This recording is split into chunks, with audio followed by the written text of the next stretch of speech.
युतीमध्ये विश्वासघात झालेला असा आरोप नरेंद्र दराडे यांनी केलेला आहे आणि गिरीश महाजनांनीच गीतेंना ताकद दिली असल्याचा दावा दराडे यांनी केलेला आहे। त्यावर आपण पाहिलं गणेश गीते यांची प्रतिक्रिया काय होती।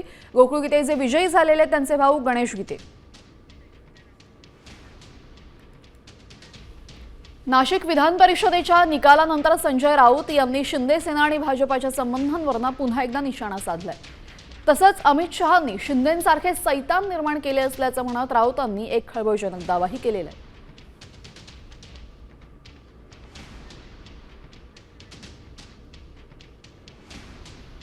शिंदे गटात आणि भारतीय जनता पक्षामध्ये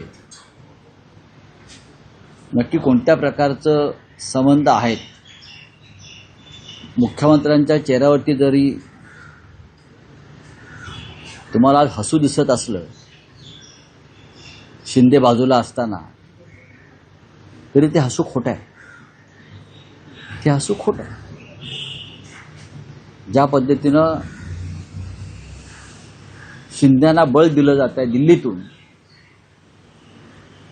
ते महाराष्ट्राच्या हिताचं नाही याची कल्पना सुद्धा राज्याच्या मुख्यमंत्र्यांना आहे। शिंद्यांसारखे जे सैतान आहेत निर्माण झालेले किंवा अमित शहाने निर्माण केलेले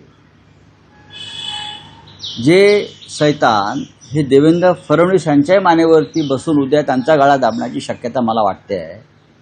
अशा वेळेला आम्हाला सुद्धा काहीतरी एक राज्याच्या हितासाठी भूमिका घ्यावी लागेल। अधिक सैतानाला मारायचं की अधिक काय करायचं, तर आम्ही पाहू ना उद्धवजी निर्णय घेतील या संदर्भात।